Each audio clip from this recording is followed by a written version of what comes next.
"Sir," the woman said to Jesus, "I can see that you are a prophet. Our ancestors worshipped on this mountain, but the Jews claim that the place where we must worship is in Jerusalem." "Woman," Jesus replied, "believe me, a time is coming when you worship the Father, neither on this mountain nor in Jerusalem. You Samaritans worship what you do not know. We worship what we do know, for salvation is from the Jews. Yet a time is coming, and has now come, when the true worshippers will worship the Father in spirit and truth, for they are the kind of worshippers the Father seeks. God is spirit, and his worshippers must worship in spirit and in truth." Those words were taken from the Gospel reading we heard on Sunday. They didn't seem that pertinent then, but recently they've taken on a whole new meaning. We often talk about coming to church. When we refer to church, we're usually referring to this place. In Jesus' day, the Jews and the Samaritans disagreed on the correct place to worship God, which mountain was the right one. These were deeply held convictions. These places really mattered to these groups. Shockingly, Jesus speaks of a time when worship won't be confined to a place like Jerusalem or Mount Gerizim.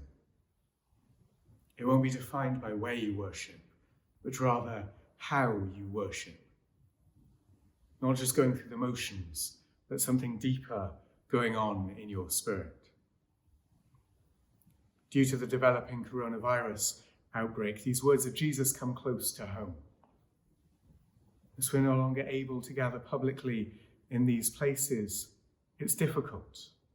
These places matter a lot to many of us.